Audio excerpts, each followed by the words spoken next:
అక్షయ తృతీయ వేళ బంగారం ధరలు కనికరించాయి. వరుసగా 8వ రోజు పసిడి ధరలు దిగొచ్చాయి. ఇవాళ తులం బంగారం 100 రూపాయలు తగ్గింది.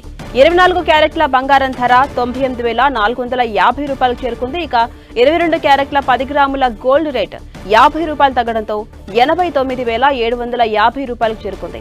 బంగారంతో పాటు వెండి ధరలు కూడా తగ్గుముఖం పట్టాయి. ఇవాళ కిలో వెండిపై 2,000 తగ్గింది. హైదరాబాద్ బులియన్ మార్కెట్లో కిలో వెండి ధర 1,09,000కు చేరుకుంది. అక్షయ తృతీయ సందర్భంగా బంగారం ధరలు తగ్గడంతో కొనుగోలుదారులకు కాస్త ఊరట లభించినట్లయింది.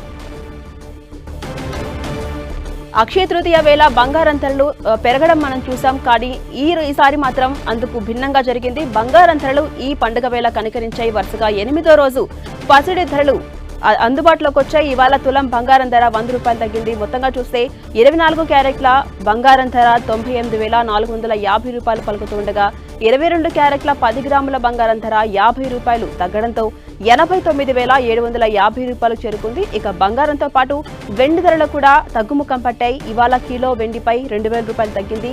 హైదరాబాద్ బులియన్ మార్కెట్లో కిలో వెండి ధర 1,09,000 పలుకుతోంది. అక్షయ తృతీయ నేపథ్యంలో బంగారం ధరలు తగ్గడంతో కొనుగోలుదారులకు కాస్త ఊరట లభించినట్లయింది.